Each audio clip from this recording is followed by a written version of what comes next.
제38장. 주께서 욥에게 대답하시다. 그때에 주께서 욥에게 폭풍이 몰아치는 가운데서 대답하셨다. 내가 누구이기에 무지하고 헛된 말로 내 지혜를 의심하느냐.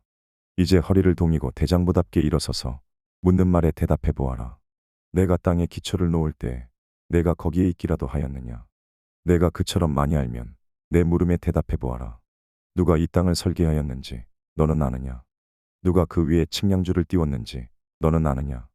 무엇이 땅을 버티는 기둥을 잡고 있느냐. 누가 땅에 주춧돌을 놓았느냐. 그날 새벽에 별들이 함께 노래하였고 천사들은 모두 기쁨으로 소리를 질렀다. 바닷물이 땅속 모태에서 터져 나올 때 누가 문을 닫아 바다를 가두었느냐. 구름으로 바다를 덮고 흑암으로 바다를 감싼 것은 바로 나다. 바다가 넘지 못하게 금을 그어놓고 바다를 가두고 문빗장을 지른 것은 바로 나다. 여기까지는 와도 된다. 그러나 더 넘어서지는 말아라. 도도한 물결을 여기에서 멈추어라 하고 바다에게 명한 것이 바로 나다. 내가 지금까지 살아오면서 내가 아침에게 명령하여 동이 트게 해본 일이 있느냐. 새벽에게 명령하여 새벽이 제자리를 지키게 한 일이 있느냐. 또 새벽에게 명령하여 땅을 옷깃 휘어잡듯이 거머쥐고 마구 흔들어서 악한 자들을 털어내게 한 일이 있느냐. 대낮의 광명은 언덕과 계곡을 옷의 주름처럼 토판에 찍은 도장처럼 뚜렷하게 보이게 한다. 대낮의 광명은 너무나도 밝아서 악한 자들의 폭행을 훤히 밝힌다. 바닷속 깊은 곳에 있는 물 근원에까지 들어가 보았느냐. 그 밑바닥 깊은 곳을 거닐어 본 일이 있느냐.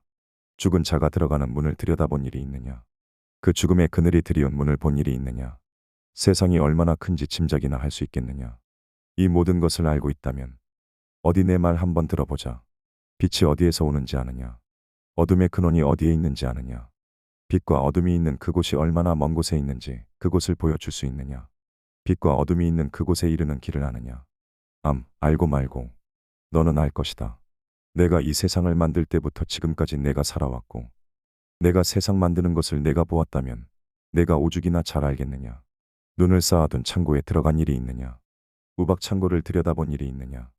이것들은 내가 환난이 생겼을 때에 쓰려고 간직해 두었고 전쟁할 때에 쓰려고 준비해 두었다. 해가 뜨는 곳에 가본 적이 있느냐. 동풍이 불어오는 그 시발점에 가본 적이 있느냐. 쏟아진 폭우가 시내가 되어서 흐르도록 개울을 낸 이가 누구냐. 천둥과 번개가 가는 길을 낸 이가 누구냐. 사람이 없는 땅, 인기척이 없는 광야에 비를 내리는 이가 누구냐. 메마른 거친 땅을 적시며 굳은 땅에서 풀이 돋아나게 하는 이가 누구냐. 비에게 아버지가 있느냐. 누가 이슬 방울을 낳기라도 하였느냐. 얼음은 어느 모태에서 나왔으며 하늘에서 내리는 서리는 누가 낳았느냐. 물을 돌같이 굳게 얼리는 이 바다의 수면도 얼게 하는 이가 누구냐. 내가 북두칠성의 별대를 한데 묶을 수 있으며 오리온 성자를 묶은 띠를 풀 수 있느냐. 내가 철을 따라서 성자들을 이끌어낼 수 있으며 큰 곰자리와 그 별대를 인도하여 낼 수 있느냐. 하늘을 다스리는 질서가 무엇인지 아느냐. 또 그런 법칙을 땅에 적용할 수 있느냐. 내 소리를 높여서 구름에게까지 명령을 내릴 수 있느냐. 구름에게 명령하여 너를 흠뻑 적시게 할 수 있느냐. 번개를 내보내어 번쩍이게 할 수 있느냐. 그 번개가 내게로 와서 우리는 명령만 기다립니다 하고 말하느냐. 강물이 범람할 것이라고 알리는 따오기에게 나일 강이 넘칠 것이라고 말해주는 이가 누구냐. 비가 오기 전에 우는 수탉에게 비가 온다고 말해주는 이가 누구냐. 누가 구름을 셀 만큼 지혜로우냐. 누가 하늘에 물주머니를 기울여서 비를 내리고 누가 지혜로워서 티끌을 진흙덩이로 만들고 그 진흙덩이들을 서로 달라붙게 할 수 있느냐. 내가 사자의 먹이를 계속하여 댈 수 있느냐. 굶주린 사자 새끼들의 식욕을 채워줄 수 있느냐. 그것들은 언제나 굴 속에 웅크리고 있거나 드러나지 않는 곳에 숨어 있다가 덮친다. 까마귀 떼가 먹이가 없어서 헤맬 때에 그 새끼들이 나에게 먹이를 달라고 조를 때에 그 까마귀 떼에게 먹이를 마련하여 주는 이가 누구냐. 제39장. 너는 산에 사는 염소가 언제 새끼를 치는지 아느냐. 들사슴이 새끼를 낳는 것을 지켜본 일이 있느냐. 들사슴이 몇 달 만에 만삭이 되는지 아느냐. 언제 새끼를 낳는지 아느냐. 언제 구부려서 새끼를 낳는지를 아느냐. 낳은 새끼를 언제 광야에다가 풀어놓는지를 아느냐. 그 새끼들은 튼튼하게 자라나면 어미 곁을 떠나가서 다시 돌아오지 않는다. 누가 들나귀를 놓아주어서 자유롭게 해주었느냐. 누가 날쌘 나귀에게 메인 줄을 풀어주어서 마음대로 뛰놀게 하였느냐. 들판을 집으로 삼게 하고 소금기 있는 땅을 살 곳으로 삼게 한 것은 바로 나다. 들나귀가 시끄러운 성읍에서 멀리 떨어져 있으므로 아무도 들나귀를 길들이지 못하고 일을 시키지도 못한다. 산은 들나귀가 마음껏 풀을 뜯는 초장이다. 푸른 들나귀가 찾는 먹이다. 들소가 내 일을 거들어 주겠느냐. 들소가 내 외양간에서 잠을 자겠느냐? 내가 들소에게 쟁기를 메어 주어서 밭을 갈게 할 수 있느냐? 들소들이 내 말을 따라서 밭을 갈겠느냐? 들소가 힘이 센 것은 사실이지만 내가 하기 힘든 일을 들소에게 떠맡길 수 있겠느냐? 들소가 심은 것을 거두어 들여서 타작 마당에 쌓아줄 것 같으냐? 타조가 날개를 재빠르게 치기는 하지만 황새처럼 날지는 못한다. 타조가 땅바닥에다가 알을 낳는 것은 흙이 그 알을 따스하게 해주기를 바라기 때문이다. 그러나 그 알이 발에 밟혀서 깨어질 수 있음을 알지 못한다. 들짐승이 그 알을 짓밟을 수도 있음을 알지 못한다. 타조는 알을 거칠게 다루기를 마치 제가 낳은 알이 아닌 것 같이 하고 알을 낳는 일이 헛수고가 되지나 않을까 하고 걱정도 하지 못하니 이것은 나 하나님이 타조를 어리석은 짐승으로 만들고 지혜를 주지 않았기 때문이다. 그러나 타조가 한번 날개를 치면서 달리기만 하면 말이나 말 탄 사람쯤은 우습게 여긴다. 욥은 대답해 보아라. 말에게 강한 힘을 준 것이 너냐? 그 목에 흩날리는 갈기를 달아준 것이 너냐? 내가 말을 메뚜기처럼 뛰게 만들었느냐? 사람을 두렵게 하는 그 위세당당한 콧소리를 내가 만들어 주었느냐? 앞팔굽으로 땅을 마구 파대면서 힘껏 앞으로 나가서 싸운다. 그것들은 두려움이라는 것을 모른다. 칼 앞에서도 돌아서지 않는다. 말을 탄 용사의 화살통이 덜커덕 소리를 내며 긴 창과 짧은 창이 햇빛에 번쩍인다. 나팔 소리만 들으면 머물러 서 있지 않고 흥분하여 성난 모습으로 땅을 박차면서 내달린다. 나팔을 불 때마다 힝잉 하고 콧김을 뿜으며 멀리서 벌어지는 전쟁 냄새를 맡고 멀리서도 지휘관들의 호령과 고함 소리를 듣는다. 매가 높이 솟아올라서 남쪽으로 날개를 펴고 날아가는 것이 내게서 배운 것이냐? 독수리가 하늘 높이 떠서 높은 곳에 보금자리를 만드는 것이 내 명령을 따른 것이냐? 독수리가 바위에 집을 짓고 거기에서 자고 험한 바위와 유세 위에 살면서 거기에서 먹이를 살핀다. 그의 눈은 멀리서도 먹이를 알아본다. 독수리 새끼는 피를 빨아먹고 산다. 주검이 있는 곳에 독수리가 있다. 제40장. 주께서 또 욥에게 말씀하셨다. 전능한 하나님과 다투는 욥아, 내가 나를 꾸짖을 셈이냐? 내가 나를 비난하니 어디 나에게 대답해 보아라. 그때에 욥이 주께 대답하였다. 저는 비천한 사람입니다. 제가 무엇이라고 감히 주님께 대답할 수 있겠습니까?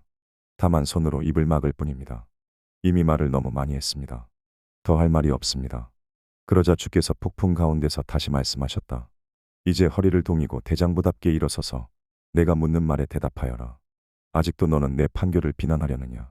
내가 자신을 옳다고 하려고 내게 잘못을 덮어씌우려느냐? 내 팔이 하나님의 팔만큼 힘이 있느냐? 내가 하나님처럼 천둥소리 같은 우렁찬 소리를 낼 수 있느냐? 어디 한번 위엄과 존귀를 갖추고 영광과 영화를 갖추고 교만한 자들을 노려보며 내 끓어오르는 분노를 그들에게 쏟아내고 그들의 기백을 꺾어보아라. 모든 교만한 자를 살펴서 그들을 비천하게 하고 악한 자들을 그 서 있는 자리에서 짓밟아서 모두 땅에 묻어보아라. 모두 얼굴을 천으로 감아서 무덤에 뉘어보아라.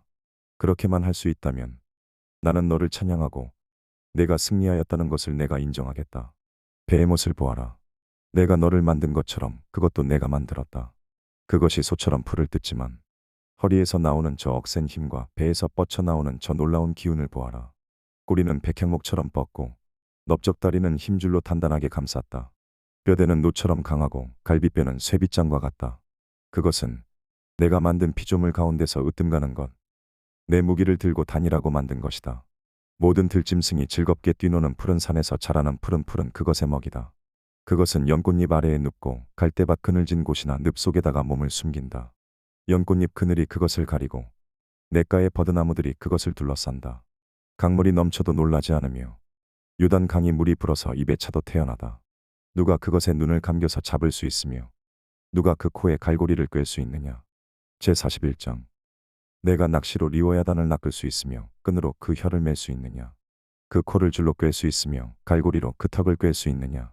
그것이 내게 살려달라고 애원할 것 같으냐? 그것이 내게 자비를 베풀어 달라고 빌 것 같으냐? 그것이 너와 언약을 맺기라도 하여 영원히 내 종이 되겠다고 약속이라도 할 것 같으냐? 내가 그것을 새처럼 길들여서 데리고 놀 수 있겠으며 또 그것을 끈으로 메어서 여종들의 놀이개로 삼을 수 있겠느냐? 어부들이 그것을 가지고 흥정하고 그것을 토막내어 상인들에게 팔 수 있겠느냐? 내가 창으로 그것의 가죽을 꿰뚫을 수 있으며 작살로 그 머리를 찌를 수 있겠느냐? 손으로 한 번 만져만 보아도 그것과 싸울 생각은 못할 것이다. 리워야단을 보는 사람은 쳐다보기만 해도 기가 꺾이고 땅에 고꾸라진다. 그것이 흥분하면 얼마나 난폭하겠느냐? 누가 그것과 맞서겠느냐. 그것에게 덤벼들고 그 어느 누가 무사하겠느냐. 이 세상에는 그럴 사람이 없다. 리오야단의 다리 이야기를 어찌 빼놓을 수 있겠느냐. 그 용맹을 어찌 말하지 않을 수 있겠느냐. 그 늠름한 체구를 어찌 말하지 않고 지나겠느냐. 누가 그것의 가죽을 벗길 수 있겠느냐. 누가 두 겹 갑옷 같은 비늘 사이를 뚫을 수 있겠느냐. 누가 그것의 턱을 벌릴 수 있겠느냐. 빙 둘러 돋아있는 이빨은 보기만 해도 소름이 끼친다. 등 비늘은 그것이 자랑할 만한 것 빽빽하게 짜여 있어서 돌처럼 단단하다. 그 비늘 하나하나가 서로 이어 있어서 그 틈으로는 바람도 들어가지 못한다. 비늘이 서로 연결되어 꽉 달라붙어서 그 얽힌 데가 떨어지지도 않는다. 재채기를 하면 불빛이 번쩍거리고 눈을 뜨면 그 눈꺼풀이 치켜 올라가는 모양이 동이 트는 것과 같다. 입에서는 횃불이 나오고 불똥이 튄다. 콧구멍에서 펑펑 쏟아지는 연기는 끓는 가마 밑에서 타는 갈대 연기와 같다. 그 숨결은 숯불을 피울 만하고 입에서는 불꽃이 나온다. 목에는 억센 힘이 들어있어서 보는 사람마다 겁에 질리고 만다. 살갗은 쇠로 입힌 듯이 약한 곳이 전혀 없다.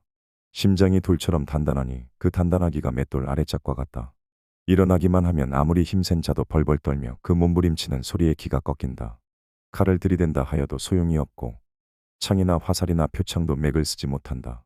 쇠도 지푸라기로 여기고 노슨 썩은 나무 정도로 생각하니 그것을 쏘아서 도망치게 할 화살도 없고 무림의 돌도 아예 바람에 날리는 겨와 같다.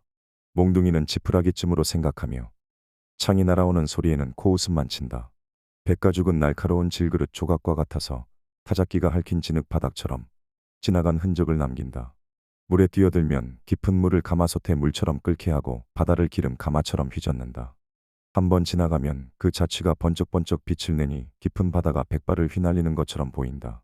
땅 위에는 그것과 겨룰 만한 것이 없으며 그것은 처음부터 겁이 없는 것으로 지음을 받았다. 모든 교만한 것들을 우습게 보고 그 거만한 모든 것 앞에서 왕노릇을 한다. 제42장 욥이 회개. 욥이 주께 대답하였다. 주께서는 못하시는 일이 없으시다는 것을 이제 저는 알았습니다. 주님의 계획은 어김없이 이루어진다는 것도 저는 깨달았습니다. 잘 알지도 못하면서 감히 주님의 뜻을 흐려놓으려 한 자가 바로 저입니다. 깨닫지도 못하면서 함부로 말을 하였습니다. 제가 알기에는 너무나 신기한 일들이었습니다. 주께서 말씀하셨습니다. 들어라. 내가 말하겠다. 내가 물을 터이니 내게 대답하여라. 하셨습니다. 주님이 어떤 분이시라는 것을 지금까지는 제가 귀로만 들었습니다. 그러나 이제는 제가 제 눈으로 주님을 뵙습니다. 그러므로 저는 제 주장을 거두어 드리고 티끌과 잿더미 위에 앉아서 회개합니다. 결론. 주께서는 욥에게 말씀을 마치신 다음에 대만 사람 엘리바스에게 이렇게 말씀하셨다. 내가 너와 내 두 친구에게 분노한 것은 너희가 나를 두고 말을 할 때에 내 종 욥처럼 옳게 말하지 못하였기 때문이다. 그러므로 이제 너희는 수송아지 7마리와 수샹 7마리를 마련하여 내 종 욥에게 가지고 가서 너희가 용서받을 수 있도록 번제를 드려라. 내 종 욥이 너희를 용서하여 달라고 빌면 내가 그의 기도를 들어줄 것이다. 너희가 나를 두고 말을 할 때에 내 종 욥처럼 옳게 말하지 않고 어리석게 말하였지만 내가 그대로 갚지는 않을 것이다. 그래서 대만 사람 엘리바스와 수아 사람 빌닷과 나아마 사람 소발이 가서 주께서 그들에게 말씀하신 대로 하니 주께서 욥의 기도를 들어주셨다. 주께서 욥에게 복을 주심. 욥이 주께 자기 친구들을 용서해 주시라고 기도를 드리고 난 다음에 주께서 욥의 재산을 회복시켜 주셨는데 욥이 이전에 가졌던 모든 것보다 배나 더 돌려주셨다. 그러자 그의 모든 형제와 자매와 전부터 그를 아는 친구들이 다 그를 찾아와 그의 집에서 그와 함께 기뻐하면서 먹고 마셨다.